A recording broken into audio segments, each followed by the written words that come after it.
Olá, está no ar o primeiro Salto para o Futuro da temporada 2013. Como já deu para notar, inclusive pelo novo horário, a gente voltou cheio de novidades. Para começar esta temporada, a partir de hoje, o Salto para o Futuro inicia uma viagem por aquela que é uma das mais importantes fases da vida escolar, a alfabetização. Em 8 edições, você vai ver como a alfabetização vem sendo compreendida por pesquisadores, saber quais as principais discussões sobre o tema e acompanhar professores que desenvolvem experiências bem-sucedidas por todo o Brasil. E mais, você vai conhecer histórias de pequenos brasileiros e brasileiras que começam a descobrir como é fascinante ler e escrever. Brasileirinhos, olha só, como o Lucas, do Rio Grande do Sul. Então, vamos conhecer agora o Lucas do Rio Grande do Sul.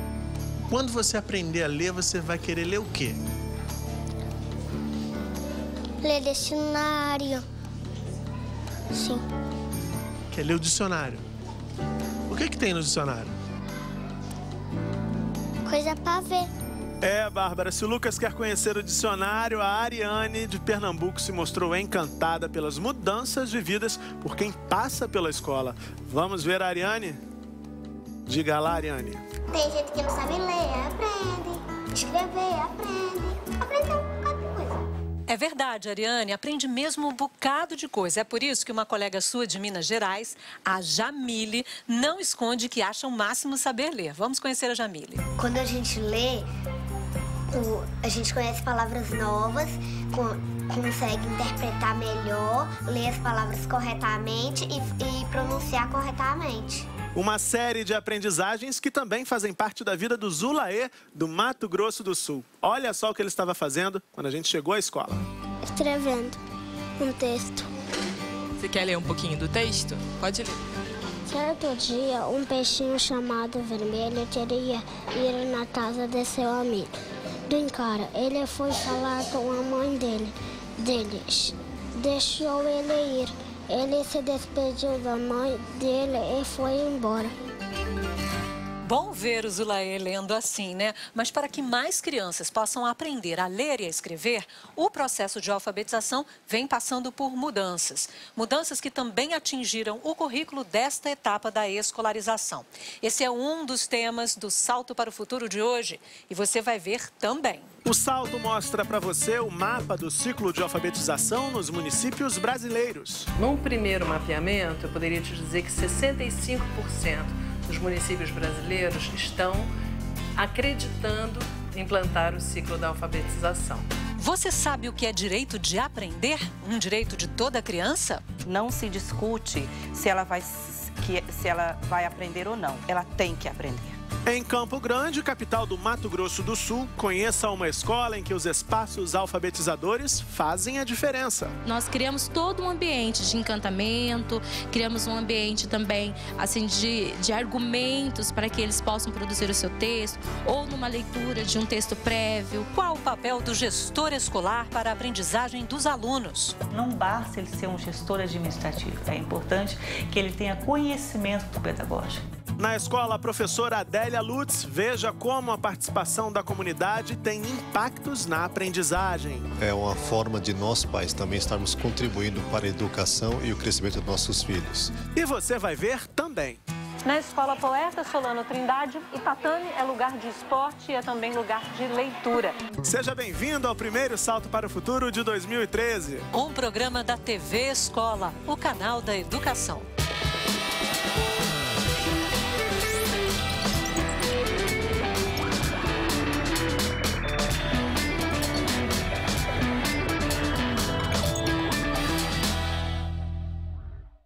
Quando a gente fala em alfabetização, cada um tem uma memória. Nós dois, por exemplo, aprendemos a ler em um sistema seriado, que é diferente do sistema de ciclos adotado hoje por cerca de 75% das escolas do país. Mas esse sistema de ciclos, apesar de ter sido implantado recentemente pela maioria das escolas, ele não é algo tão novo assim. E essa história a gente vai ver na linha do tempo.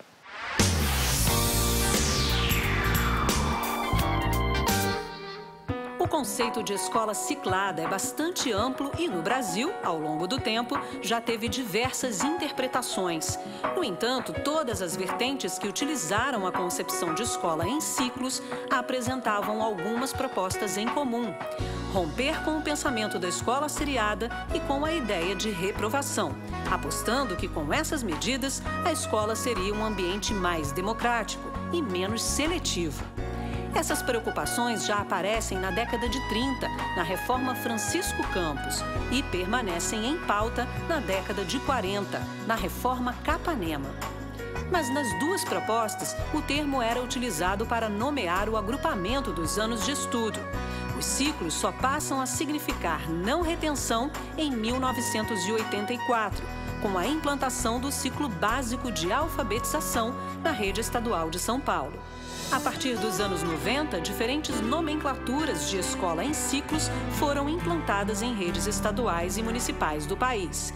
Ciclos de aprendizagem, ciclos de formação, regime de progressão continuada, por exemplo. Com a implantação do ensino fundamental de 9 anos, diversas redes brasileiras têm adotado políticas de ciclos nos anos iniciais.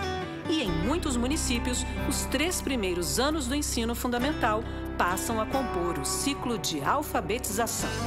Esses 3 primeiros anos significam 600 dias letivos para que os alunos possam aprender a ler, a escrever e a fazer operações matemáticas básicas. Com esta nova organização do tempo escolar, o sistema ciclado dá uma outra dinâmica à aprendizagem. A avaliação, por exemplo, não é feita apenas no final de um determinado período. Ela é realizada em diversos momentos, no dia a dia da sala de aula. Até mesmo a criação dos espaços, a disposição dos móveis, tudo isso muda com a adoção dos ciclos. Mas qual o panorama desse sistema de ensino no país? Uma pesquisa realizada pela Unesco em 2012 mostrou um diagnóstico da implementação do sistema de ciclos de alfabetização no Brasil. Num primeiro mapeamento, eu poderia te dizer que 65% dos municípios brasileiros estão acreditando implantar o ciclo da alfabetização.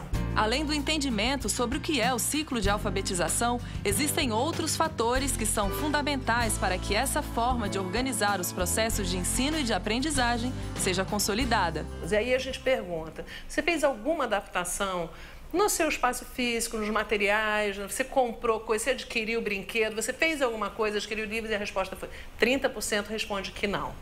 Então, assim, também é preocupante, porque como o ciclo exige uma dinâmica diferenciada, ele requer a estrutura de um ambiente formativo que é diferente de uma escola seriada, muitas vezes, né? Então, como é que eu vou possibilitar que a criança tenha escolhas, atividades diferenciadas dentro da sala? Então, isso requer um tipo de organização de carteira, isso requer um tipo de disponibilidade de material, que se eu não comprei nada, se eu não fiz nenhuma estrutura, se eu não modifiquei nada, fica mais difícil. Além das questões estruturais, para que o ciclo de alfabetização seja implantado, é preciso que uma série de ações sejam implementadas. Ações que vão além das questões da avaliação e da aquisição de novos materiais. A não retenção da criança ela é uma consequência do ciclo, ela não é um a priori do ciclo, né? Então ele vai envolver questões de gestão, porque essa gestão tem que envolver famílias, envolver professores, envolver as próprias crianças. Ele vai envolver uma questão do ambiente formativo, em que ambiente essa criança está inserida para que esse ciclo possa se consolidar. Ele vai envolver uma questão ligada a currículo, a planejamento, aos projetos político-pedagógicos, uma questão metodológica de fundo. No sistema de ciclo, a criança tem 600 dias para se alfabetizar. Pensar o currículo que será trabalhado ao longo desses 3 anos é mais um ponto essencial na consolidação desse sistema. Então eu tenho que pensar em 3 anos. E nesses 3 anos eu tenho que definir quais são os direitos, quais são as competências, o que meu menino precisa ter de domínio com qualidade. No caso do ciclo da alfabetização, ele tem que ler e escrever. E, fora isso, é ler e escrever, entender textos informativos, pensar, porque nós não vamos jogar matemática, a matemática vai ser toda trabalhada junto, então ele tem que elaborar questões, resolver problema. Então, isso tem que ficar definido. Por isso que é ciclo, por isso que exige um planejamento para 3 anos e não só planejamento, replanejamento contínuo, avaliação contínua e intervenção. contínuo, para garantir processo. E ainda de acordo com a pedagoga Ângela Franco, a língua portuguesa é um dos pontos mais importantes do currículo, porque está presente em todas as áreas do conhecimento. A matemática, por exemplo, sem a língua materna, como é que interpreta um problema? Como é que interpreta um dado? Como é que se discute a respeito? Então, a obrigatoriedade de se unir todos os conteúdos e, em cima desses todos os conteúdos, trabalhar a língua materna, trabalhar o pensamento e trabalhar a formação humana desse ser que está na escola. Se ao longo desses 3 anos o currículo é mais flexível, a avaliação também ganha novos sentidos no ciclo de alfabetização. Ir à avaliação não como uma atividade pontual, não como sinônimo de prova ou de testagem dos alunos, né? A avaliação é essencial, ela é inerente ao processo de ensino, quer dizer, ela faz parte do processo de acompanhamento dos alunos, da identificação dos seus avanços, da identificação das suas dificuldades, para inclusive reorientar e alimentar o próprio replanejamento do trabalho, né? Então, a avaliação é inerente ao processo ou ao ciclo de alfabetização. A gente acabou de ver como está o mapa do ciclo de alfabetização no país e viu que cada vez mais municípios estão se organizando dessa forma. Por que se defende que o sistema de ciclos é o mais adequado para a alfabetização? Para garantir a qualidade e o aprendizado a que os meninos têm direito ao longo dos 3 primeiros anos de escolaridade, de alfabetização. Ele tem o direito de aprender a ler e escrever. O ciclo modifica o tempo, modifica o processo, modifica recursos e garante um resultado de sucesso, que é diferente da série que provê promoção, se entra no currículo, em matéria, e às vezes esquece de intervir no processo de aprendizagem. A discussão sobre a adoção do sistema de ciclos continua já, depois do intervalo. Campo Grande, capital do estado do Mato Grosso do Sul, é o nosso destino.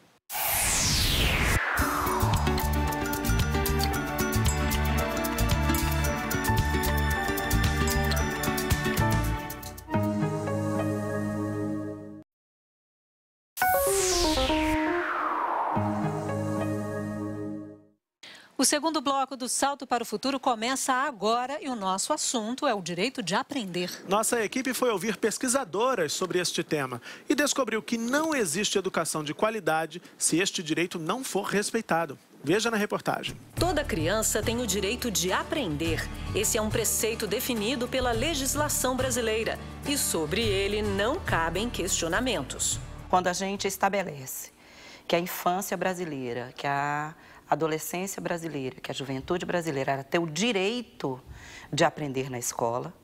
Com isso, significa, se ela tem o direito, não se discute se ela vai aprender ou não. Ela tem que aprender. O que a gente precisa analisar, verificar, acompanhar é o quê? Em que condições e quais condições essa criança ela vai aprender. Tanto na Constituição Federal quanto no Estatuto da Criança e do Adolescente e na Lei de Diretrizes e Bases da Educação Nacional, o direito de aprender está expresso como prioridade e deve ser garantido pelo Estado. Se a gente vai para a LDB, está lá colocado que é dever do Estado propiciar a educação básica e dentro disso que a criança tem o direito de aprender a ler, a escrever, que aprenda sobre o mundo social, sobre os valores que circulam na sociedade. Então, a gente tem ali uma garantia de que a educação pública vai favorecer essas aprendizagens. No momento em que eu digo que a criança tem direito a aprender, então eu estou dizendo que não é uma responsabilidade dela aprender. Estou dizendo que a gente precisa garantir que isso aí aconteça. Na alfabetização, seria a criança ter direito a ler e escrever com autonomia. No entanto, não basta apenas possibilitar o acesso à educação. A qualidade da aprendizagem deve ser garantida também. Quando você estabelece estabelece direitos de aprendizagem, então você tem as áreas do conhecimento, as 5 áreas do conhecimento, os componentes curriculares dessas áreas do conhecimento, e em nenhum momento eu estou dizendo que ao final do 3º ano a criança seja capaz de, mas eu estou dizendo que durante o ciclo, por exemplo, dos 3 anos de alfabetização, ela tem o direito de construir tais e tais e tais aprendizagens. E eu, escola, e eu, sistema, eu vou criar todas as condições para que, de fato, ela se aproprie desse conhecimento. E para que a criança, ao final dos 3 anos do ciclo de alfabetização, saiba ler e escrever com autonomia, a escola precisa se organizar e pensar nas estratégias de ensino e na organização do currículo. A gente não pode responsabilizar a criança pela não aprendizagem, nem pode puni-la por isso, como, por exemplo, se fazia com a questão das reprovações. Então, se ela não conseguiu e é um direito, o Estado, e aí a escola, como representação, ela vai ter que pensar as estratégias para que esse direito seja garantido. Então, por exemplo, ela vai propor projetos especiais para atendimento das crianças que no final do ano não conseguiram, né? Essa garantia aí não foi viabilizada, não foi concretizada. Então, por isso que é um direito. Ela não vai ser punida com a reprovação, mas a escola tem que se organizar para que ela aprenda, né, aquilo que é, né, pensado, um objetivo de ensino pensado nessa organização curricular.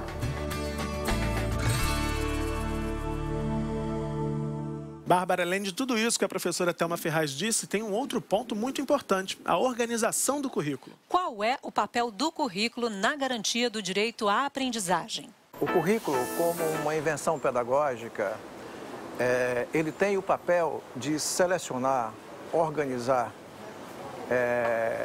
conceber, institucionalizar e avaliar conhecimentos e atividades eleitos como formativos, e isso é determinante, para que uma itinerância, uma caminhada formativa seja possível com qualidade. Então, o poder e a responsabilidade dos conhecimentos e atividades eleitos como formativos, para que se qualifique, por exemplo, uma formação de uma criança, a partir de um currículo socialmente referenciado, passa a ser determinante para a vida dessa própria criança, enquanto uma cidadania, que se forma a partir desses currículos. Quando professores, gestores e a comunidade se unem em torno da construção de uma proposta pedagógica, o resultado é um currículo que reflete a realidade de cada escola, pensado de acordo com as necessidades específicas dos alunos. É assim que acontece em uma escola em Campo Grande, capital do Mato Grosso do Sul.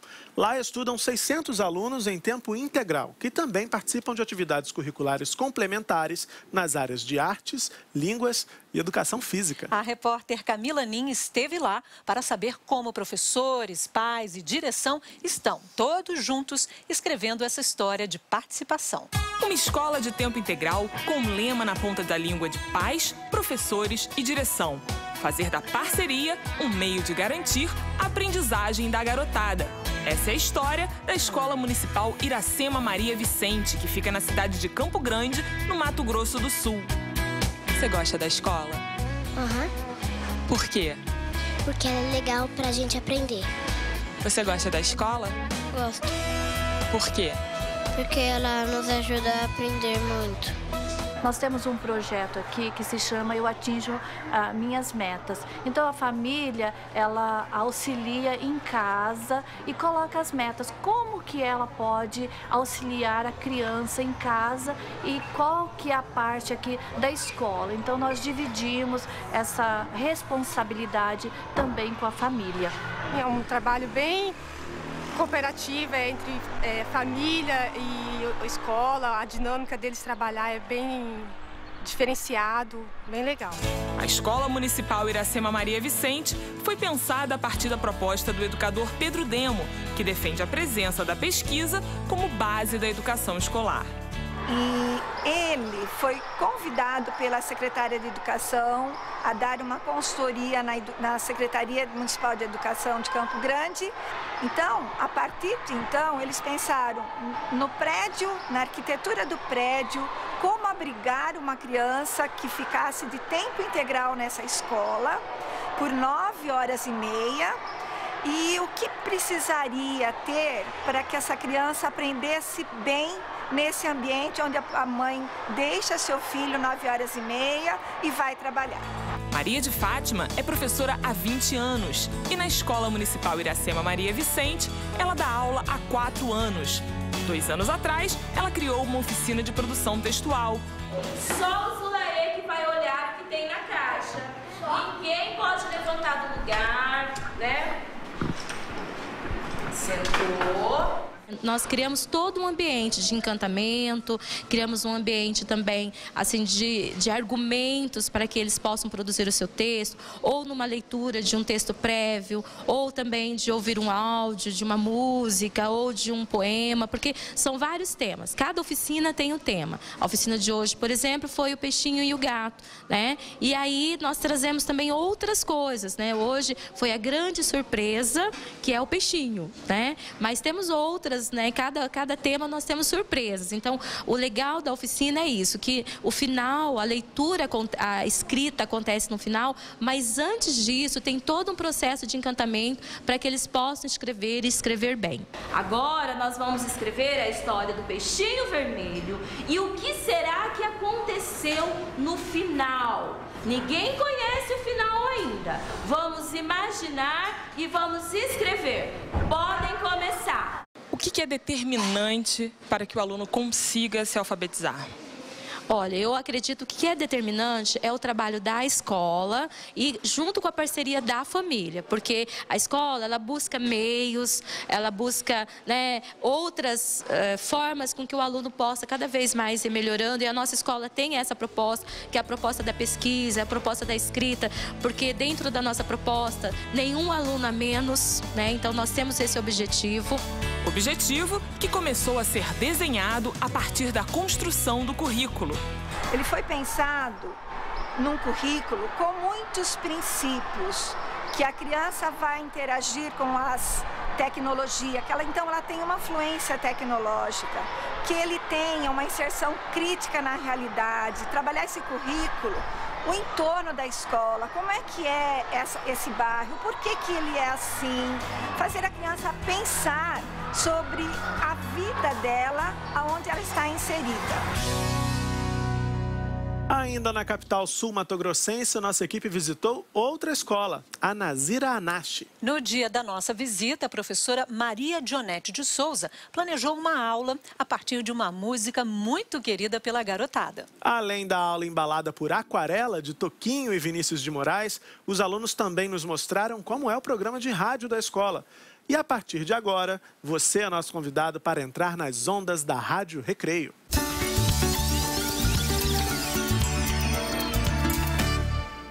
Essa ideia ela surgiu a partir do momento em que a gente percebeu que trabalhar com música é uma forma, parece que mais prazerosa para as crianças aprenderem, né? E também que a partir do momento que eles ouvem a música, eles têm muitas ideias para criar o próprio desenho, para criar outras histórias. Então, a gente viu que trabalhando com música, o trabalho dá mais oportunidade no aprendizado. Qual é o tema que nós vamos trabalhar hoje? Esse texto, ele é o quê? É um conto, uma fábula, o quê? Uma música, né? Qual foi a música que vocês trabalharam aqui hoje? Aquarela. Sabe de quem é? Do Toquinho. Ele passava na TV, aí eu assistia. Começamos assistindo o vídeo, né? E a música do Toquinho. Numa folha qualquer eu desenho um sol amarelo. Em seguida nós trabalhamos a produção de desenhos. Então eu vou escrever aqui no quadro algumas palavras que vocês devem desenhar e no final nós vamos apresentar o trabalho todo, tá bom? Com o lápis em torno da mão e me dou uma luva. Depois nós trabalhamos a formação de palavras, a partir de outras palavras, né, a partir das sílabas iniciais de outras palavras, trabalhamos a formação de novas palavras. Por exemplo, nós vamos ver aqui a palavra avião. Com a primeira sílaba da palavra avião, vocês devem formar umas outras palavras. Alguém sabe alguma palavra que a gente pode começar com a letra A, por exemplo? Árvore. E em seguida trabalhamos a produção textual, né? Focando também a música. E, por último, nós trabalhamos a leitura. A música me lembra os foguetes, o castelo, o navio, o sol, a chuva, as montanhas.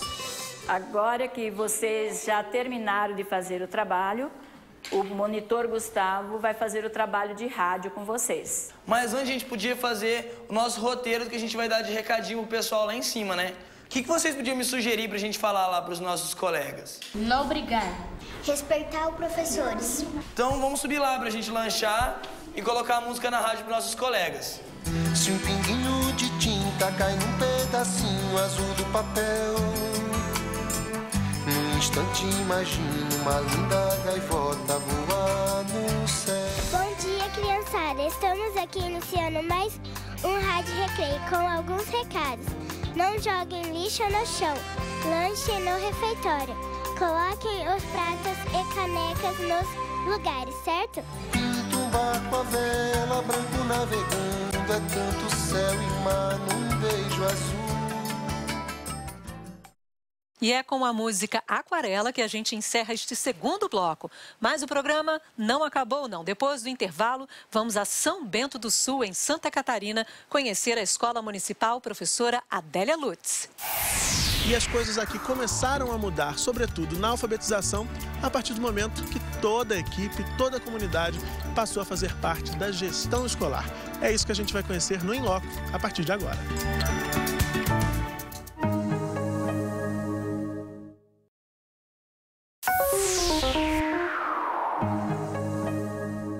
Salto para o Futuro está de volta. Bom, todo mundo já ouviu ou já disse a frase "a união faz a força". Mais que um ditado popular, essa frase traduz a aposta na parceria de pais e gestores das escolas de Campo Grande. Pensando nessa união, eles se mobilizam para garantir o direito de aprender dos alunos. Com a participação de todos, as gestões financeira, administrativa e pedagógica passam a ser mais articuladas. E a repórter Camila Nin foi conhecer essa história. Evani Bordan sempre teve como foco a educação infantil, um interesse que levou a professora a atuar 5 anos como alfabetizadora e mais 25 anos como coordenadora pedagógica de escolas das redes municipal e particular de Campo Grande, em Mato Grosso do Sul.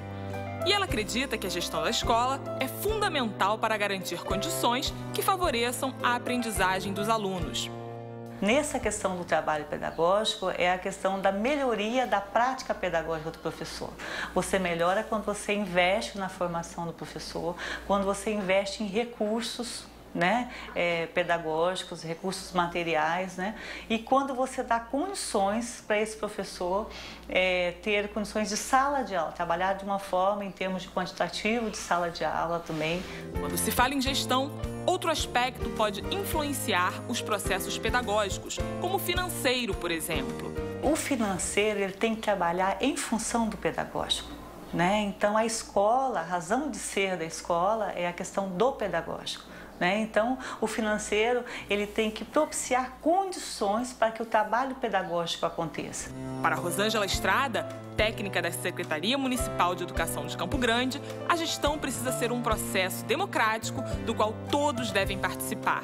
Eu vejo que a gestão ela precisa ter uma preocupação tanto da parte pedagógica, né, quanto da parte administrativa da escola. Porém, a democracia na escola é fundamental, porque eu acredito que a criança aprende fazendo, exercitando, e a democracia dentro da escola, para as decisões na escola, é fundamental para que eles possam reivindicar e entender os seus direitos e os seus deveres.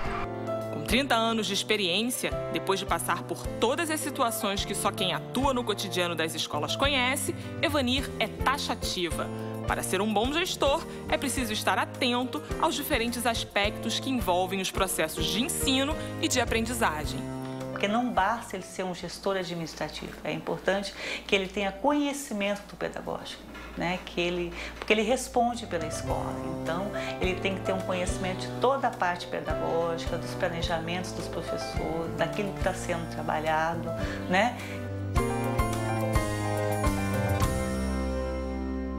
Agora a gente sai do Centro-Oeste e vai até o Sul do Brasil. Vamos ver como a gestão democrática acontece no dia a dia de uma escola em Santa Catarina. É com você, Murilo. Bárbara, hoje a gente está em São Bento do Sul, na Escola Básica Municipal Professora Adélia Lutz. A escola leva o nome de uma professora alfabetizadora do município.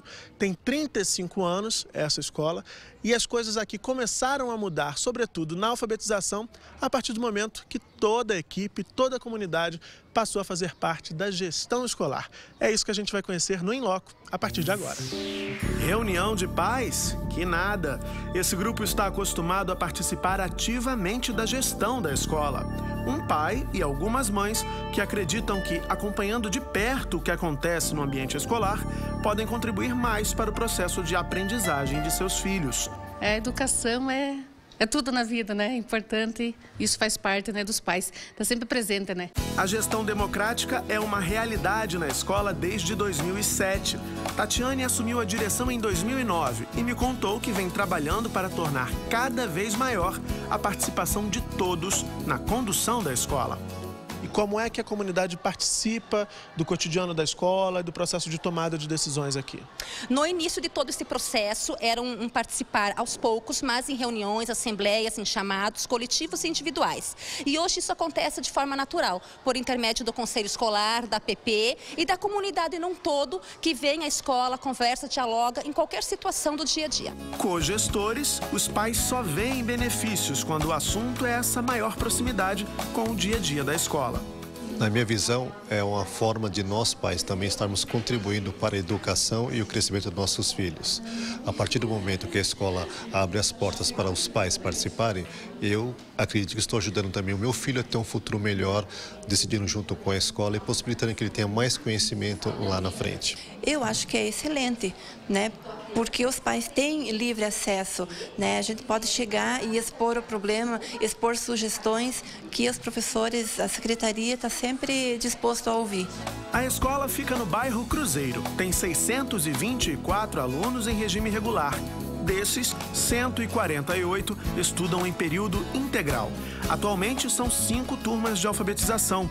E, de acordo com a coordenadora pedagógica, aqui o planejamento das atividades também é coletivo. E de que forma a gestão democrática também influencia na construção do currículo da escola? Em cima de tudo que foi planejado, os alunos participam, os professores coletivamente também, mediante a Secretaria da Educação. Então, tudo que é planejado, ele é em parceria. Ele é buscado, esse entrosamento com a comunidade, com a escola e com a Secretaria da Educação. No dia da nossa gravação, era meu aniversário. Fui surpreendido pela garotada. Novo amigo?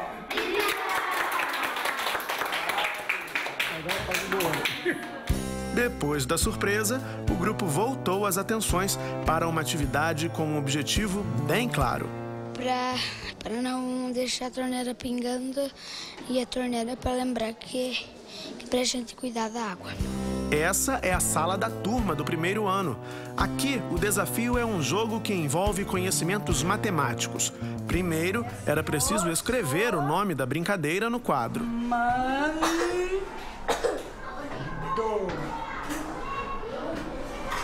Somando o que mesmo?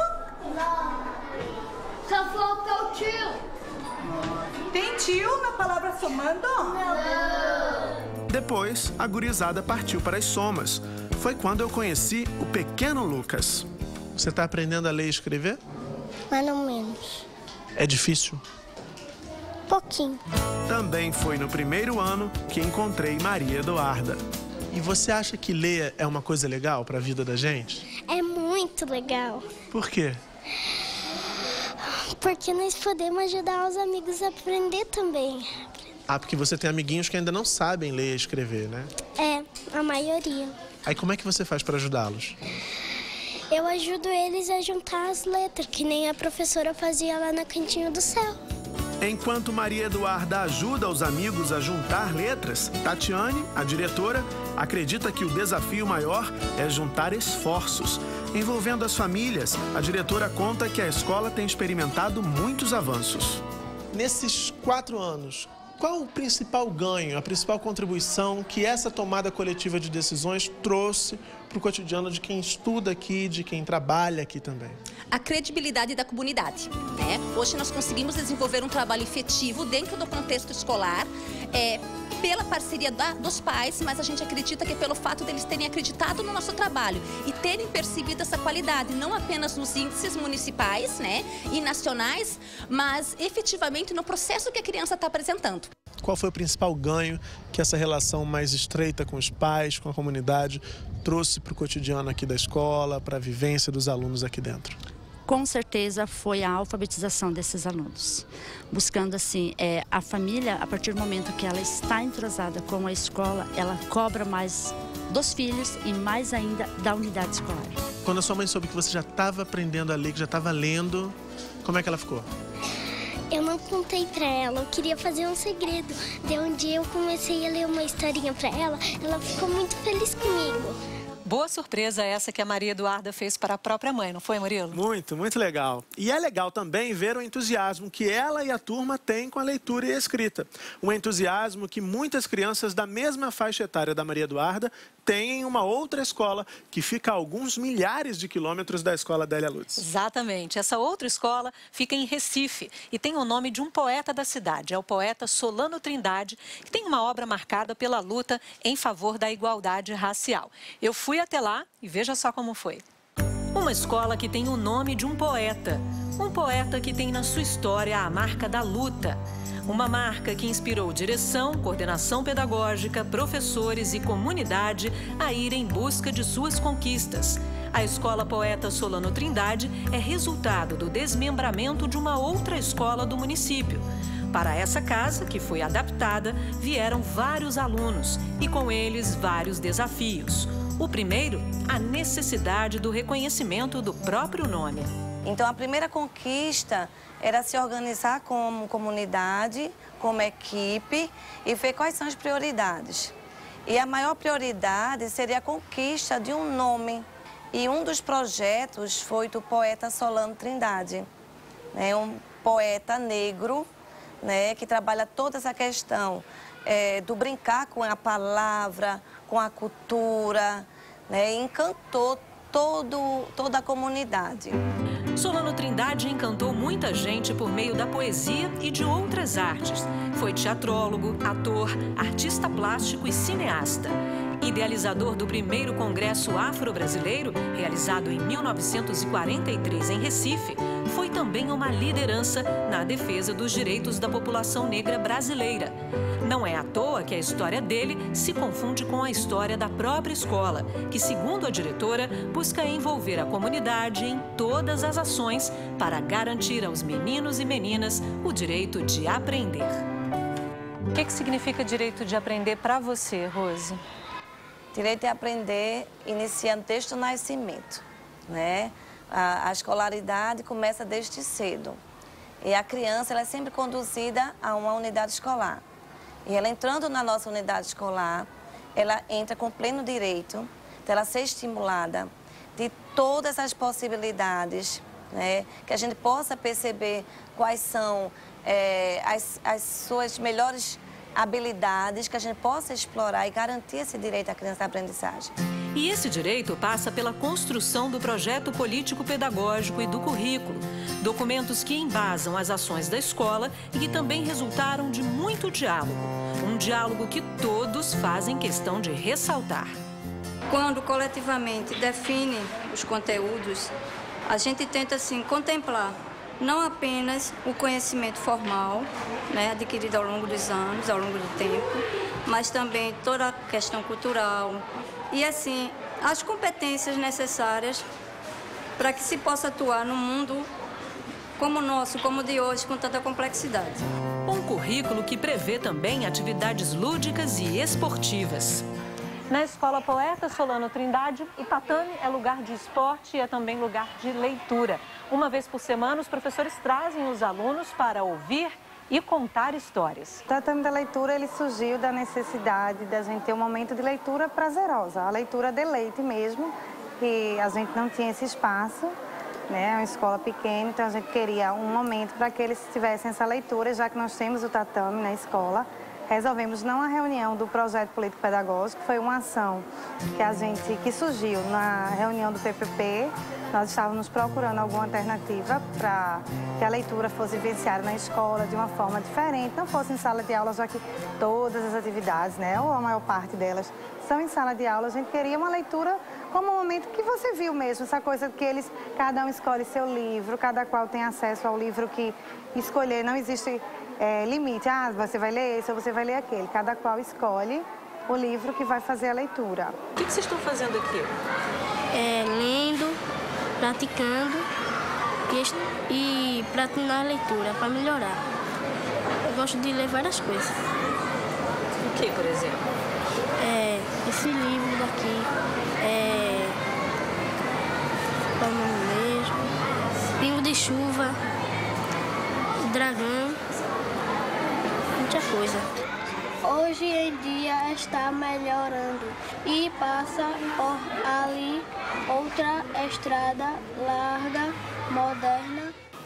A gente procura trabalhar muito com a ludicidade, tornar significativo tudo que já é tão significativo para eles, mas tornar mais significativo. O que é que a gente pode fazer trabalhando com a literatura, com os contos, com parlendas, com as músicas populares, resgatando toda essa cultura do universo infantil. A vida lá na mata está muito parada, disseminada. Você viu aí que a diretora da escola acabou de falar da importância do trabalho com literatura. E para encerrar o programa de hoje, vamos saber das histórias de alfabetização de dois grandes artistas da palavra. Um escritor e um compositor. Revirando as memórias, eles lembraram das primeiras leituras e dos primeiros textos. Eles são craques mesmo, Murilo. Um é Antônio Torres, criador de romances consagrados no Brasil e no exterior. O outro é Moacir Luz, autor de vários sucessos da música popular brasileira. As palavras sempre estiveram presentes no universo do escritor Antônio Torres. Desde pequeno, o encantamento pelas letras fez o menino se envolver com as histórias contadas nos livros. E tanto fascínio e dedicação somam uma trajetória de mais de 40 anos de carreira. Os 17 livros, muitos deles traduzidos em mais de 11 países, são capítulos do romance entre o escritor e as palavras. Eu nasci na roça. Fui criado na roça, no mundo todo voltado para as necessidades do homem da roça. Até um dia minha mãe chegar da rua, que lá existia a roça e a rua, chegar da rua, que era um povoado, com um objeto não identificado, que ela me disse chamar-se ABC. A curiosidade para entender como todas aquelas letras formavam tantas palavras fez o futuro escritor aprender rápido. Foi quando a mãe levou o menino para a escola rural do povoado. Eu sei que o resultado desses encantos todos, o meu encanto com as letras, com a leitura, o encanto da professora com o menino semi-alfabetizado que chegou à mão dela, levou-a a me pôr num palanque no primeiro 7 de setembro para recitar Castro Alves, que ela me fez decorar. Eu sei o seguinte, que a partir daquele dia, se você perguntasse para mim, o que é que você vai crescer quando crescer? Eu responderia na lata, Castro Alves. Não deixava por menos. O primeiro contato com as letras é uma lembrança que está viva também na memória do compositor Moacir Luz. Com apenas 3 anos, o curioso menino já folheava as revistas na recepção do consultório dentário do avô. Eu acho que essa repetição de olhar e ficar muito atento, né, fez com que a minha alfabetização fosse quase que autodidata, né, porque foi assim, brincando com essa coisa de palavras, né. E eu sempre fui muito apaixonado por isso. A vida de leitor levou Moacir, ainda criança, a ser ajudante na biblioteca da escola. E na rua, ele brincava de ser repórter. Tinha uns times de futebol na areia da praia, eu já fazia um jornalzinho, gostava dessa coisa de escrever, né? Até vir a música e mudar a minha vida totalmente, apesar que escrevo também as coisas de música. Como compositor, Moacir já teve mais de 100 músicas gravadas por diferentes intérpretes brasileiros. Maria Bethânia, Gilberto Gil, Leila Pinheiro e Zeca Pagodinho são alguns deles. Produtor musical e também escritor, Moacir leva uma vida dedicada às palavras e à música. Eu acho que o encanto pela palavra é fundamental para você pegar gosto, aprender a ler muito rápido, né? É como se fosse uma música. A palavra ela tem que entrar dentro de você naturalmente, né? Você tem que gostar da palavra, né? Chamar atenção, como se fosse uma flor, uma coisa que chama atenção, né? Eu gosto muito disso. Vida da minha vida, olha o que me restou, flores na despedida, versos de um amador. Vida da minha vida, um vento me derrubou, a alma desprotegida no peito de um sonhador. Vida da minha vida, peço ao meu protetor, se for pra ser vivida, diga pra onde eu vou. Murilo, bom ouvir as histórias do Moacir Luz e do Antônio Torres, né? Bom mesmo, e é com essas histórias que a gente termina essa edição do Salto. Mas a gente tem um convite para você. Quarta-feira, ao vivo, os nossos convidados vão discutir o currículo no ciclo de alfabetização. E você tem lugar garantido nesse debate. Participe! Mande sua pergunta ou comentário para o e-mail salto@mec.gov.br. Você pode ainda participar pelas redes sociais. No Twitter, use a hashtag Salto para o Futuro. Pronto, a sua participação vai estar registrada. No Facebook, o endereço é facebook.com/TV Escola. Você pode ainda ligar durante o programa. O telefone é 0800 282 6757. Se quiser, pode deixar um recado no nosso site tvbrasil.org.br/salto. Combinado? Então, a gente espera por você aqui no Salto para o Futuro. Um programa da TV Escola, o canal da educação. Tchau. Tchau.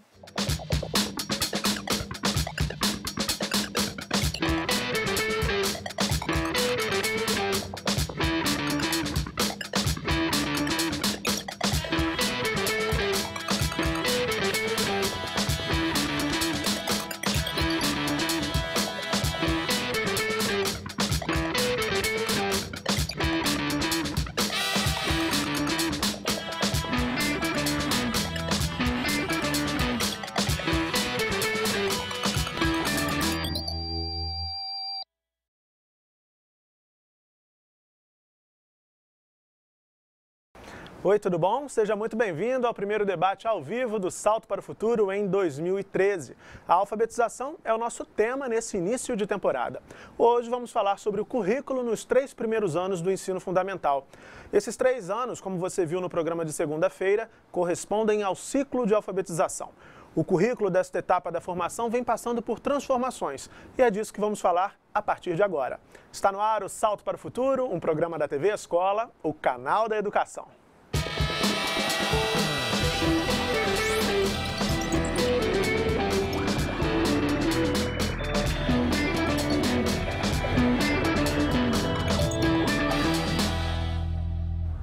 Eu começo o programa agradecendo as presenças dos nossos convidados, a pesquisadora em Psicologia da Educação, Silvane Ribeiro, o professor da Faculdade de Educação da Universidade Federal da Bahia, Roberto Sidney Macedo, e a professora Rosemary Lacerda Ramos, da Faculdade Social da Bahia.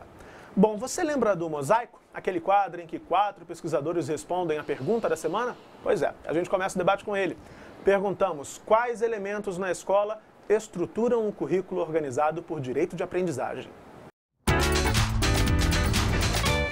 O direito da aprendizagem implica no direito à formação. E uma formação, né, valorosa, de qualidade, implica em o domínio cognitivo da leitura e da escrita, por exemplo. A formação ética a partir de um conhecimento do desenvolvimento infantil. Uma formação estética em que a sensibilidade também seja algo, né, pertencente ao formativo. Uma formação cultural e uma formação espiritual, que para nós é fundamental em termos do desenvolvimento de valores maiores para a sociedade e seus conflitos, seus problemas na atualidade. Podemos compreender como elementos que estruturam o currículo uma primeira questão, que é a pertinência. As atividades escolares propostas precisam ser pertinentes, mobilizadoras daqueles que estão envolvidos com essas atividades, no sentido de provocar a sua compreensão ampliada, né, do seu mundo. A outra questão é a pertinência, né? As temáticas devem ser pertinentes, relevantes para aqueles que estão envolvidos no processo de ensino-aprendizagem, e ainda o desenvolvimento pleno dos estudantes, né? Desenvolvimento pleno não só cognitivo, mas também efetivo, também motor, né? As atividades escolares, os currículos precisam se preocupar com esse desenvolvimento pleno. Do meu ponto de vista, eu quero destacar que faz toda a diferença para mim uma escola que possa ser pensada e praticada como um espaço privilegiado de formação docente, onde as professoras e professores possam se tornar melhores professores a cada dia no exercício de pensar o seu fazer coletivo. Então, se eu tenho que fazer um destaque, destacar um princípio que vocês estão chamando de elemento, eu destacaria esse. Um espaço privilegiado de formação docente, num pensar coletivo, num refletir sobre a própria prática. Eu apontaria aqui alguns. Por exemplo, o planejamento.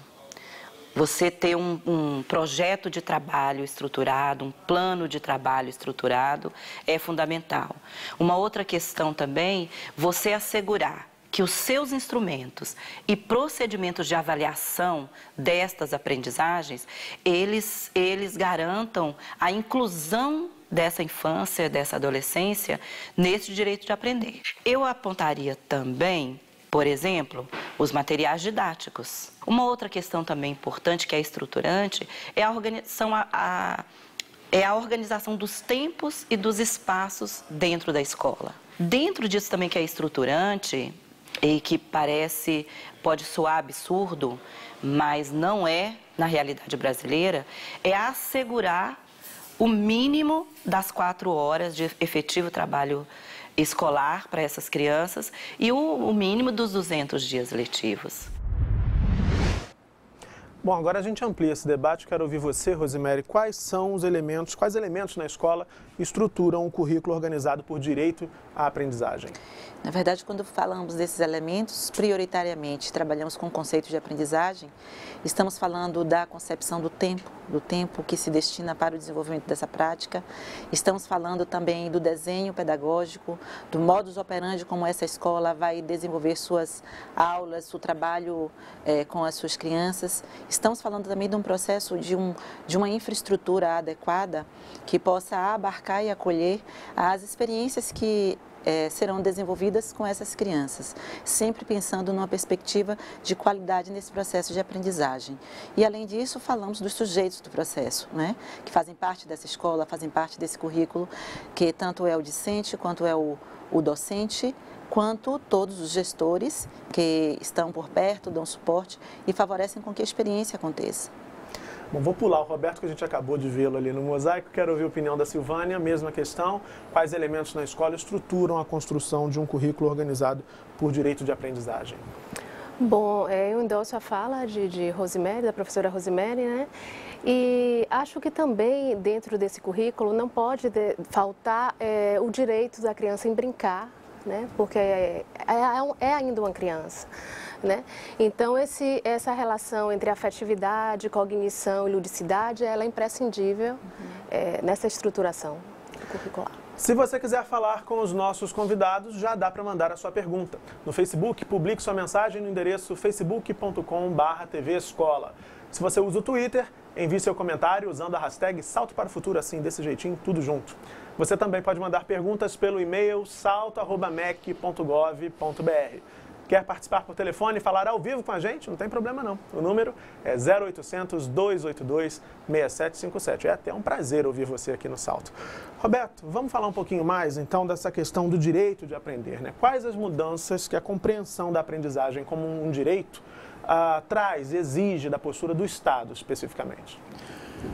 Primeiro, Murilo, nós temos que compreender bem, né, o que seria o sentido do direito à aprendizagem. Já no texto que nós escrevemos aqui para o Salto para o Futuro, nós começamos a provocar uma certa inflexão de que quando nós falamos de aprendizagem, nós falamos também de um âmbito de que aprendizagem nós gostaríamos de falar. Ou seja, há uma inflexão que aponta para a valoração da aprendizagem. Por quê? Em algum lugar, de alguma perspectiva, alguém dirá que uma aprendizagem é boa ou não. Direito à aprendizagem, formação. Nós poderíamos estar, inclusive, criando esta relação, e uma relação próxima, porque a questão da formação é o debate valorativo dos processos de aprendizagem. O que é formativo e o que não é formativo. Vejamos as questões vinculadas a currículo. O que seria currículo? Da nossa perspectiva, selecionar, organizar, implementar e avaliar conhecimentos, atividades, aptidões, competências eleitas como formativas. Quem elege? Para quem se elege? Como se elege? Para que nós estamos apontando nesse momento? Nós estamos apontando para a valoração da aprendizagem. Portanto, o direito à aprendizagem implica no direito à aprendizagem formativa. E esse é um debate que não pode ser prescritivo. É um debate que implica nas comunidades de práticas que apenas não devem estar sob o paradigma da necessidade, mas o paradigma do direito, que é o que a gente está discutindo hoje. Então, o Estado deveria estar apontando para isso, e isso implicaria em evitar que as políticas públicas massificadas cometam equívocos por aligeiramento das políticas públicas. Que os professores sejam formados e num debate compreendam bem quais são as propostas. A inovação por si não é boa. Fundamental é que ela seja contextualizada, historicizada e sua pertinência e relevância seja uma decisão por uma comunidade de práticas. Isso é o Estado. O Estado não é governo. Nós não queremos políticas de governo pura e simples, queremos políticas de Estado. E o direito à aprendizagem, da perspectiva da formação valorada, tem que ser eleita por comunidades de práticas. É nesse sentido que o Estado deve atuar. A gente viu a Aricélia no programa de segunda-feira, a Aricélia do Ministério da Educação, que a gente acabou de ver novamente no Mosaico, dizer que hoje em dia não se pode mais admitir que uma criança termine, por exemplo, o ciclo de alfabetização sem saber ler, escrever e dominar as operações matemáticas básicas, enfim, sem ter domínio daquele conjunto de conhecimentos que é objetivo dessa etapa da formação. E isso muda também, é uma mudança trazida por essa perspectiva de direito à aprendizagem, né, Roberto? Quer dizer, não pode mais dizer que a criança não aprendeu porque a criança que não aprendeu. O Estado deve garantir essa aprendizagem ao fim desse ciclo. É isso? Não tenha dúvidas, é isso, né? Porque o processo formativo implica em domínios. Tá? Domínios perante uma sociedade que cria expectativas. Tá? O que é uma criança bem alfabetizada, tá? Que tenha o letramento e possa se inserir nos diversos gêneros, né? A partir de uma leitura competente. Essa é a questão que deve se colocar como meta. Tá? Mas as metas não devem esquecer que processos de qualidade são fundamentais.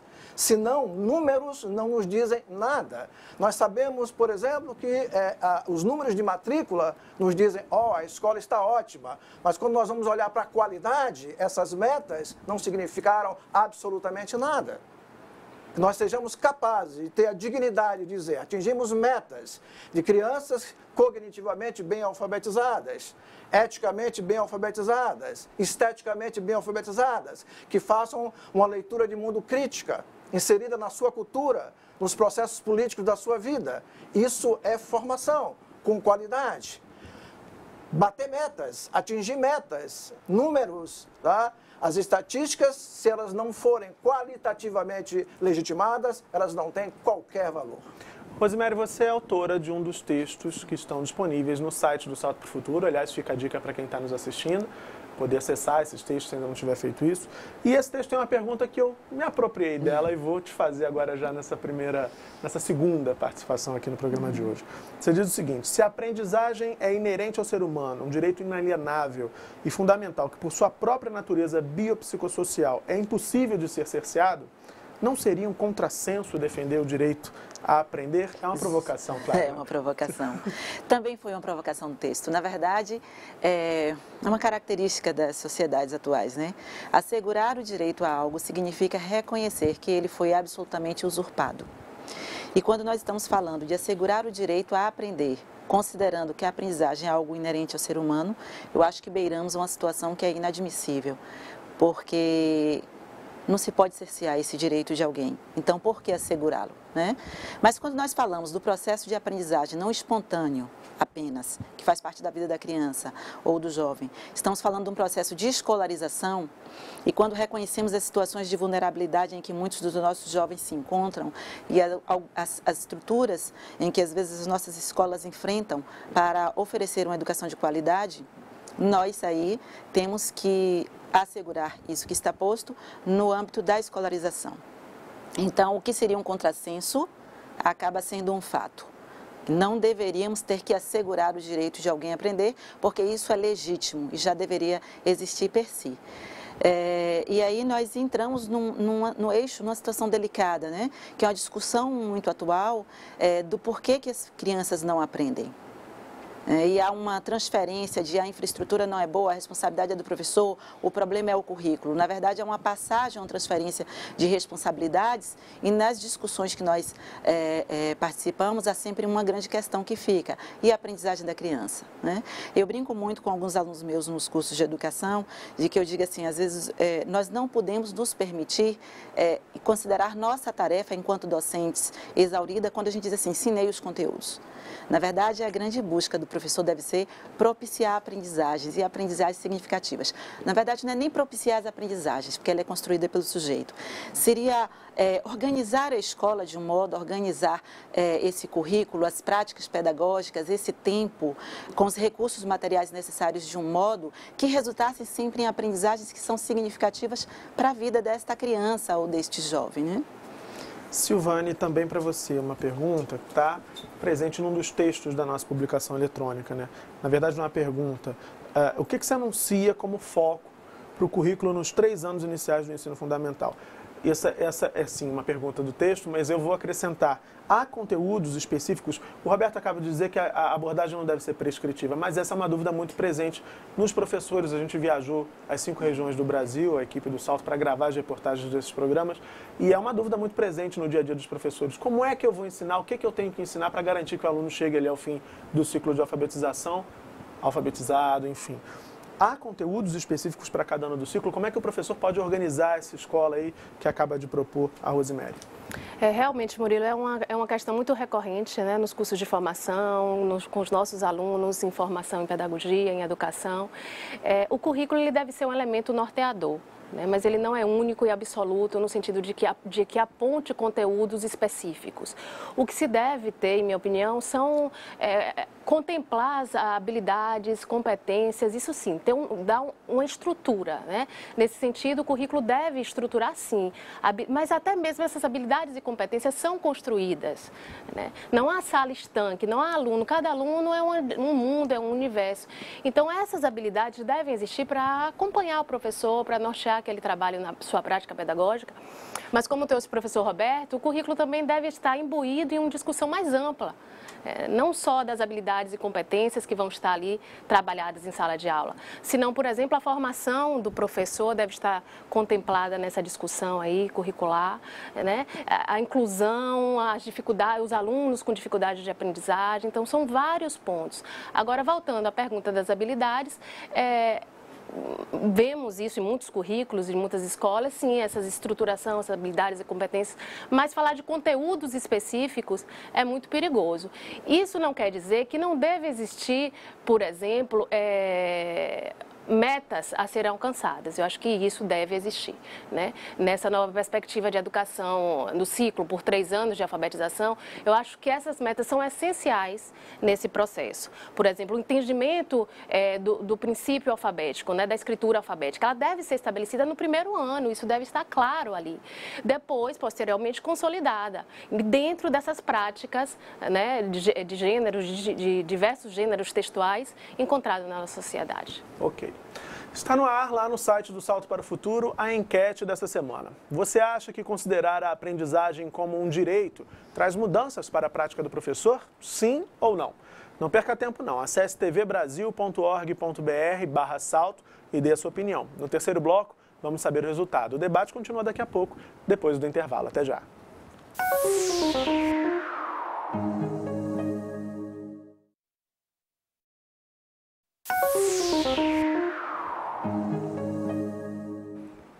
Estamos de volta com o Salto para o Futuro. Hoje o tema é o currículo no ciclo de alfabetização. E você tem alguma dúvida ou comentário sobre o assunto? Então, registre, mande aí para os nossos canais. A gente está mostrando na tela todos os contatos para que você possa participar do programa. Escolha um deles e mande a sua pergunta, o seu comentário, a sua sugestão, sua opinião sobre o novo horário. O primeiro programa do ano está valendo tudo, viu? A gente conta com a sua participação aqui no Salto sempre. Rosemary, você me dizia aqui no intervalo que tem mais algo a acrescentar nesse debate sobre o currículo, sobre os conteúdos por anos aí do ciclo de alfabetização. Por favor. Porque, na verdade, essa é uma grande polêmica, né? Porque a escola ela vai propiciar a organização desses conteúdos para apresentar à criança. E existe uma metáfora, na verdade é uma brincadeira que eu quero fazer, que é uma metáfora da coluna vertebral no corpo. A pessoa ela não pode... Se ela não tiver a coluna bem estruturada, ela não fica em pé, né? Mas também essa coluna não pode ficar tão rígida que o movimento não aconteça. Quando a gente fala do conteúdo, né, do que ensina na escola, e falamos do conteúdo, falamos da escola como espaço-tempo, que vai organizar experiências, e aí dos conteúdos, nós falamos dos conceitos, dos fatos e dos princípios do mundo, e vai organizar as experiências para que a criança, na verdade, tenha contato com outras realidades, com outros fatos, com princípios e conceitos que não necessariamente fazem parte do cotidiano dela também. Fazem e às vezes não fazem. E a organização e distribuição desse conteúdo, eu acho que é essa lógica da coluna vertebral, assim, não pode ser tão rígido e tão estruturado e tão fechado e denso, senão não movimenta, o corpo não movimenta. Então, na escola, o conteúdo ele tem que ter espaços e abertura para os conteúdos que as crianças trazem, sem perder a linha dorsal do funcionamento desse tempo escolar. E, ao mesmo tempo, eu uso uma outra metáfora que é a da abertura de uma janela, que se a gente trabalha com o conceito desses conteúdos como uma espinha dorsal, a gente consegue descortinar para essa criança, além das experiências que ela já vive no seu dia a dia, que são muito ricas e vastas e deveriam ser mais aproveitadas pela escola, ela abre a possibilidade para os outros conceitos, fatos, princípios, procedimentos do mundo que ela não tem contato no seu dia a dia. E, na verdade, é pensar um encontro. São esses conteúdos que a criança traz, eles são fundamentais, e esse conteúdo estruturante da escola, que estão nos parâmetros, nos referenciais curriculares, nas nossas diretrizes, né, elas são necessárias, mas de um modo flexível. E aí a gente pode assegurar um bom trabalho, uma boa sustentação, um corpo que se move, né, pensando a escola como esse corpo orgânico. Roberto, no seu texto, né, que está lá no nosso site, você aponta aí para uma ruptura entre a educação infantil e os anos iniciais do ensino fundamental. Você conta uma historinha e diz ali, né, a gente entende que o sintoma mais notável dessa ruptura seria a perda de espaço da ludicidade. E aí, a gente recebeu no nosso fórum, também no site, na internet, o comentário do Carlos Henrique, eu não sei se é Tretel ou Tretel, Carlos Henrique, depois você me manda um e-mail aí para eu poder falar certo seu nome, eu sempre fico na dúvida, viu? Mas enfim, ele é de Piracicaba, em São Paulo, e ele diz, Roberto, falamos sobre o dever de letramento no ciclo de alfabetização do ensino fundamental. apropriando-se em boa hora da ludicidade própria e apropriada do ensino infantil. Mas há quem defenda, ao que parece, que essa obrigação de alfabetizar e de letrar seja em breve da educação infantil, o que pode significar, para além do limite do inadmissível, a subtração da ludicidade até desta etapa. Queria saber se você concorda com essa tendência que o Carlos Henrique aponta aqui no comentário dele no fórum, e que falasse um pouquinho mais sobre a importância de garantir a ludicidade também nesse ciclo de alfabetização. Eu queria concordar e dizer, ademais, que há no nosso país, né, uma certa obsessão pelo produtivismo em todas as etapas do processo educacional, né? E isso se torna um perigo, né? E eu acho que o telespectador está se colocando a partir dessa perspectiva, imagino. E o que se percebe é que o ensino fundamental, ele tem uma tradição que é esquecer que é criança, né? Dentro do ensino fundamental ainda é criança. Há uma infância devir se fazendo no ensino fundamental. Na medida em que, né, o ensino fundamental de 9 anos, né, está com a experiência dos 6 anos, que é a experiência da alfabetização, incluída na educação básica desse ensino fundamental de 9 anos, a história de Emily, que eu conto no texto, é a história de uma menininha, né, concreta, real, que conta e que narra sobre sua experiência de se alfabetizar aos 6 anos, no primeiro ano do ensino fundamental, muito orgulhosa, mas ao mesmo tempo ela se queixa de que ela já não pode levantar como levantava. E aí nós tomamos as ideias de Vallon dizendo que a criança precisa de espaço para o seu desenvolvimento psicomotor, cognitivo, faz parte da conquista do mundo pela criança. Tá? Vamos ver queixas do tipo, já não canto mais como eu cantava na minha sala de aula. Tá? Mesmo orgulhosa, né? E orgulhosa de participar dos campeonatos de leitura, dizendo que já ganhou os campeonatos de leitura, ou seja, as lógicas do ensino fundamental. Tá? O que você vai ver é uma apropriação pouco reflexiva, tá certo? Desse primeiro ano do ensino fundamental, onde a alfabetização se dá, das conquistas pedagógicas fantásticas que a educação infantil fez. Eu quero enfatizar isso.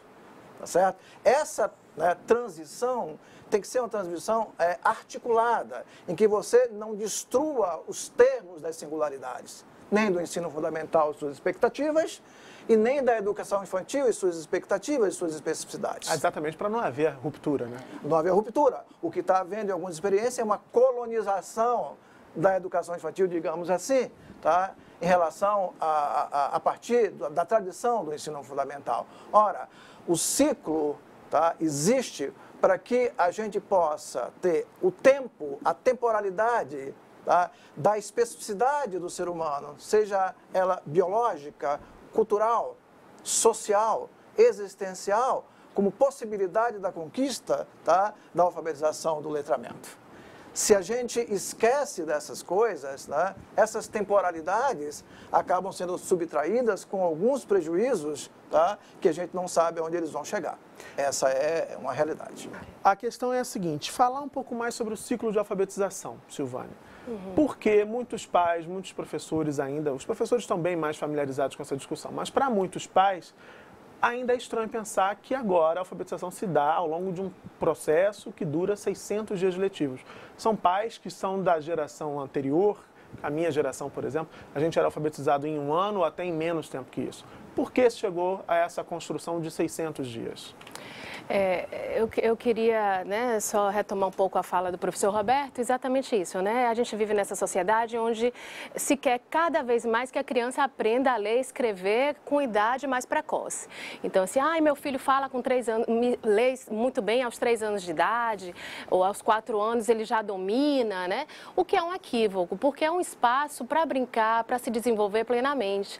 Então, assim, nesse sentido, não é adequado antecipar os conteúdos do ensino fundamental para a educação infantil.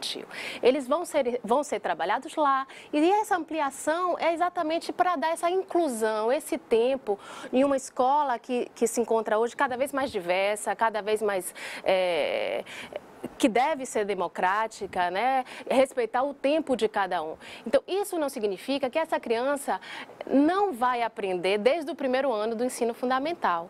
né? E que ela chega no ensino fundamental sem saber nada, isso também não significa isso. Ela vem com uma bagagem, tendo ou não passado por uma educação infantil, né? Ela chega com uma bagagem cultural e histórica muito rica.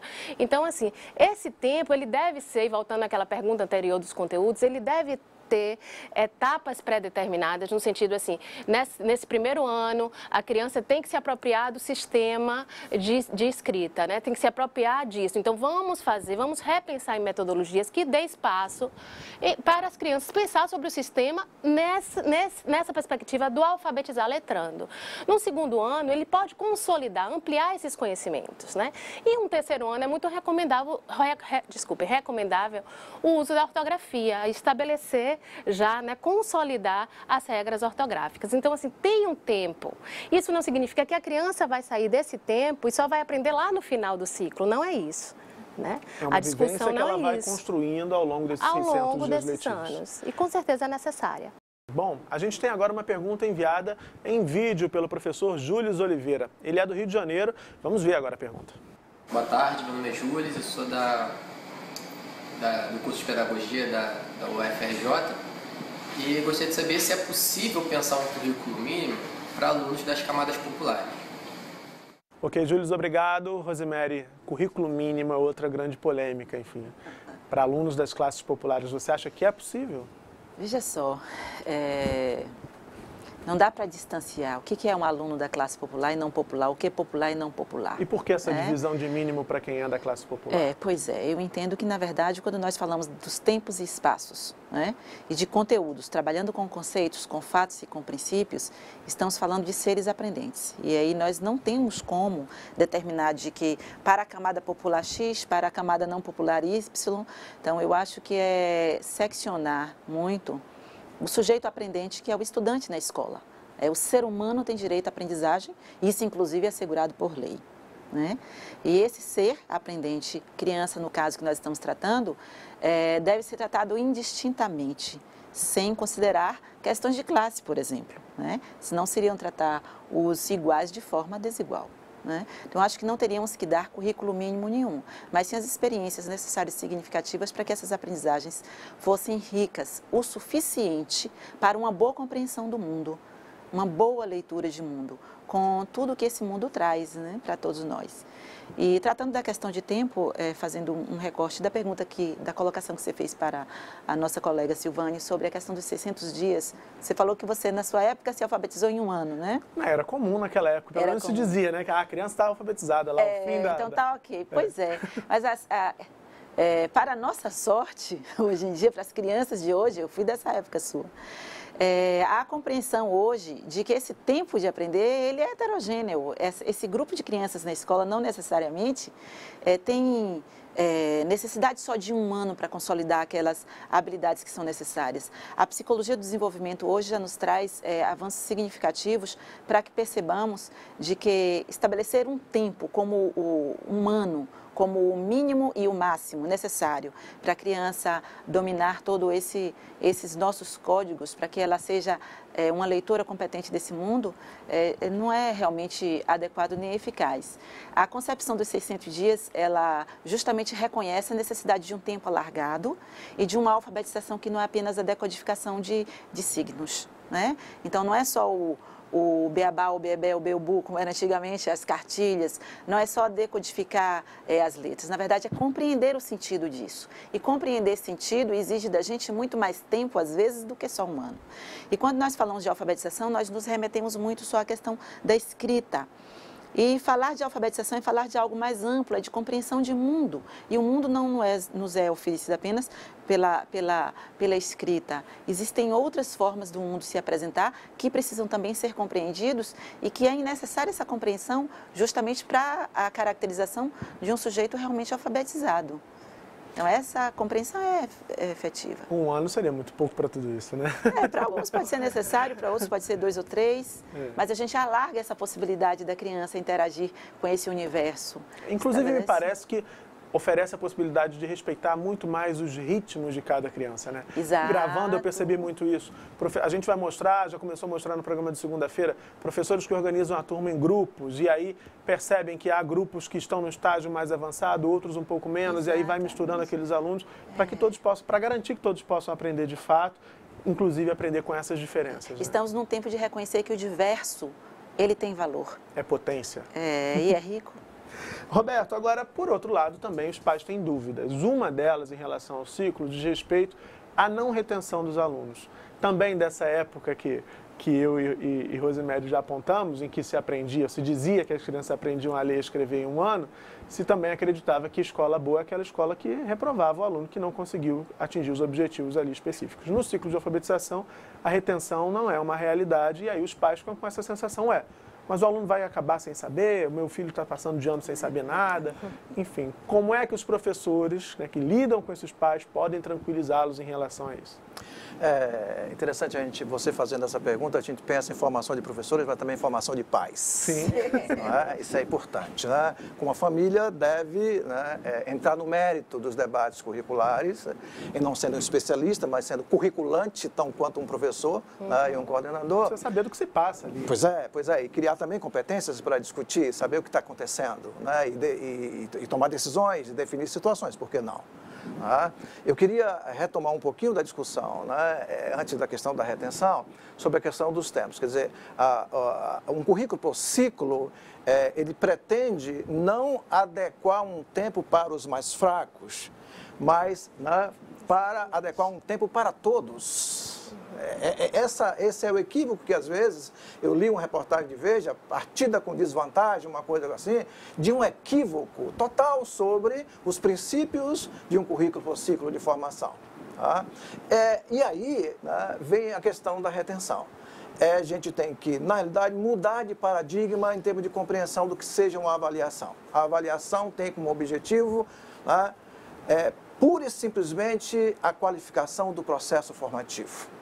Se ela é tratada como uma forma de hierarquizar pessoas, de punir pessoas, isso foi um equívoco que é preciso a gente relembrar, né? As obras marcantes do professor Cipriano Lucchesi, em que ele distingue o que é exame e o que é realmente avaliação. E a avaliação, nesse processo, com esse princípio, ela tem, né, o objetivo de, tá certo, diagnosticar, né, acompanhar e reorientar.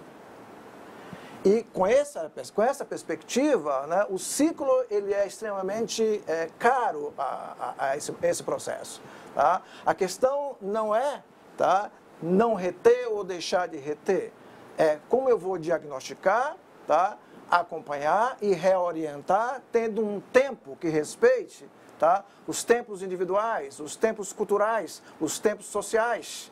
Nós estamos vendo aí, por exemplo, o debate sobre educação do campo, em que ciclos de formação via currículos diferenciados são necessários.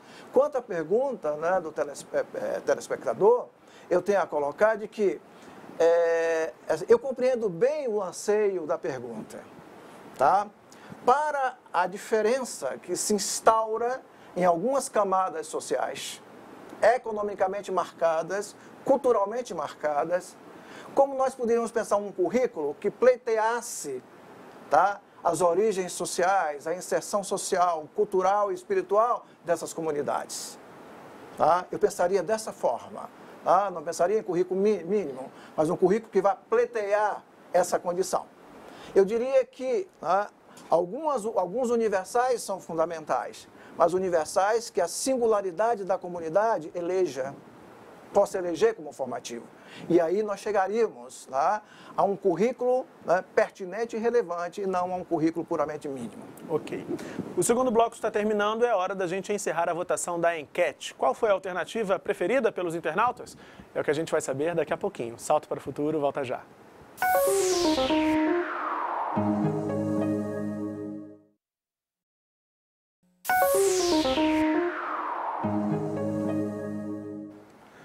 O Salto para o Futuro está de volta, vamos conhecer o resultado da enquete.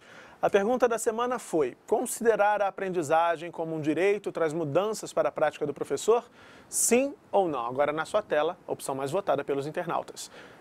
Tcharam, 77% dos internautas que votaram lá no nosso site disseram que sim, traz mudanças para a prática do professor. Eu queria que você comentasse esse resultado, por favor, Rosemary. Quando nós falamos de assegurar esse direito à aprendizagem e relacionar a prática do professor, há que haver uma atenção maior do professor no resultado, e não só no que ou como ele ensina, né? O que ou como ele ensina é uma preocupação que perpassa basicamente toda a formação nos cursos de pedagogia. Nós aprendemos durante todos os 4 anos, né? As melhores estratégias, os melhores métodos, as possibilidades pedagógicas, as escolas e os conteúdos. Mas tem uma grande importância quando nós refletimos no resultado dessa ação toda do docente. Então, toda essa ação pedagógica, ela deve gerar aprendizagens. E quando nós tratamos desse direito a aprender com um princípio, primeiro, a busca então do docente, ela começa a ser incansável, não pelo melhor método, né? Mas para as melhores devoluções, as devoluções mais ricas e o trabalho junto àquelas que não estão tão significativas e que precisam ser trabalhadas assim. Eu acho que esse princípio, ele estabelece um maior cuidado para o docente, ele determina um maior cuidado, um maior olhar sobre o ritmo, o tempo e as próprias necessidades das crianças, na hora que ele organiza os seus modos operantes, as suas práticas pedagógicas, na hora que esse currículo ele é organizado e os conteúdos são eleitos. Bom, acho que te ouvindo, os 23% que disseram lá que não devem já ter mudado de opinião ou já devem estar ali com uma pulguinha atrás da orelha, né? Agora, Silvânia, a gente recebeu aqui um e-mail do pessoal do NTE de Itapiranga, em Santa Catarina. Muito obrigado a vocês pela participação no Salto para o Futuro. Eles dizem que com a antecipação da matrícula das crianças de 6 anos para o ensino fundamental, precisa ser oferecida uma educação de qualidade que considere e respeite a condição de ser criança. Isso não é tarefa fácil nem para a criança e muito menos para o professor, segundo o pessoal de Itapiranga. O professor precisa ter muita sensibilidade, estar atento às necessidades e especificidades de cada aluno, oferecendo um rico e prazeroso processo de alfabetização. E eles perguntam: como o professor deve desempenhar esse papel, levando em conta as considerações acima, né, as considerações que eles fizeram, para que a criança não perca o encantamento de aprender a ler e a escrever. E ainda dão parabéns pelo tema que o Salto escolheu para esse primeiro semestre, a alfabetização. Obrigado a vocês aí pela participação. Então, Silvânia. Pois é outro desafio, né? O que estávamos falando antes de antecipar, como se antecipa os conteúdos para a educação infantil, que a educação infantil pode perder. Eu acho que essa pergunta veio para complementar aquela anterior. Nesse sentido, assim, a criança de 6 anos que está começando esse primeiro ciclo, ela é criança. Então, não podemos deixar de lado as especificidades da infância, né? Essa criança, nesse currículo ou nessa prática pedagógica, não deve faltar o brincar livre e, ao mesmo tempo, o brincar como recurso pedagógico. Então, se estamos falando da aprendizagem, por exemplo, da apropriação dos sistemas da escrita alfabética, não podemos deixar de lado os jogos de palavras, por exemplo, que é um recurso muito atrativo para as crianças, né? Vivemos em um país que se presta muito a uma rica tradição folclórica, então trazer isso para a sala de aula, as canções populares, os poemas, nessa perspectiva de brincar e aprender, né? Isso é fundamental nesse novo ciclo. Justamente que esse elemento que seria, quando a gente fala de encantamento, né? Nós estamos falando e falamos de criança, nós estamos falando de movimento, nós estamos falando justamente dessa expressão dela com o mundo, dessa relação dela com o mundo, que é através do lúdico. Então, eu acho que o resgate, na verdade, a possibilidade de acolher essa ludicidade que ela é trazida espontaneamente e que pode ser também provocada e promovida na escola, junto com a arte, faz com que esse conjunto, né, ele de fato encante. Bom, a gente tem mais uma participação em vídeo. Quem pergunta agora é o Tiago Ribeiro, que não é da minha família, aqui do Rio de Janeiro. Meu nome é Tiago Ribeiro e eu gostaria de perguntar como praticar ações avaliativas que não traduzam a diferença em desigualdade. Obrigado, Tiago, pela sua participação aqui no Salto para o Futuro. A pergunta sobre avaliação, Roberto, novamente. Você já falou disso no bloco anterior. Só um breve comentário para responder ao Tiago. Eu queria assim, ir ao centro do nosso debate mais uma vez para responder a pergunta do Tiago, né? O que são os tempos padronizados e autoritários dos currículos, né? Currículos padrão? são os responsáveis por um conjunto de exclusões e hierarquizações, tá certo? E alijamentos que nós não vimos. E que, por que a gente não vê? Porque a essas pessoas são atribuídas um conjunto de incapacidades, imaturidades e insuficiências, tá? Que a escola não se repensou, nem o currículo se repensou. Tá? Nesse sentido, né, uma avaliação que leva em consideração, por exemplo, a diferença, tá? É uma avaliação que possa estar olhando para diversas formas de expressão da construção do conhecimento, que é parte da heterogeneidade humana e de uma forma irredutível. A heterogeneidade é uma irredutibilidade da forma com que o ser humano aprende, expressa a sua aprendizagem. Aprendemos de forma não igual. Temos algumas semelhanças. Os tempos são diferentes de aprendizagem, os tempos de estudo. Não precisa ir longe, olha na nossa família, com as nossas crianças. Qual é o horário que gostam mais de estudar? Como que tempo aprende é melhor? Alguém pode aprender alguma coisa aqui que um professor explicou, outro quando chega no ônibus, agora eu compreendi, e às vezes só em casa diz, sim, agora as coisas estão claras para mim. Isso é do âmbito da ontologia humana, percebe? E uma avaliação que, na realidade, leva em conta isso, tem que olhar para a pluralidade da expressão humana. Uns falam melhor, outros escrevem melhor, outros manifestam por uma peça teatral o seu conhecimento de forma mais fácil. Né? O outro gostaria de conversar diretamente com o professor, ou seja, é do âmbito da expressão humana a heterogeneidade. Por que não na aprendizagem, na construção do conhecimento e na avaliação? Isso me remeteu muito a um pensamento, Roberto, que assim, nós trabalhamos muito com como é que eu uso, quais instrumentos, como é que eu faço uma prática avaliativa que não discrimina ou cria diferença. Eu acho que muito mais do que pensar em como eu faço essa prática, é como eu trato o resultado dessa prática avaliativa. Porque não necessariamente é prova, o teste, o exercício ou a atividade que você faça com a criança que vai determinar essa diferença, mas o que você faz com esse resultado desse diagnóstico. A forma como o docente trata esse resultado determina uma distinção, uma diferença no grupo desses jovens, desses aprendentes. Só queria dar um recado para o Thiago Ribeiro. Esse tema é tão importante da avaliação que a gente vai dedicar um salto para o futuro exclusivamente a discutir a avaliação no ciclo de alfabetização. Portanto, se você, como o Thiago, está interessado em saber mais sobre esse tema, entra no nosso site tvbrasil.org.br/salto e pegue lá o nosso calendário de exibição. Como vocês já sabem, são 8 semanas discutindo alfabetização, a gente está chegando hoje ao fim da primeira, ainda restam 7, e a avaliação vai ser tema, pauta do Salto para o Futuro, em uma dessas edições, tá certo? A gente recebeu um comentário também no nosso fórum, um comentário da Rosiane Almeida Barbosa. Ela é de Tailândia, no Pará. Rosiane, obrigado pela participação. Ela diz que entender o percurso educativo da criança é fundamental, assim como as universidades precisam preparar melhor o docente para exercer sua função com êxito. Outro ponto interessante a ser discutido é que de nada adianta implementar programas sem a devida fiscalização e com condições necessárias para que eles possam dar certo. Ela cita, por exemplo, a alfabetização na idade certa.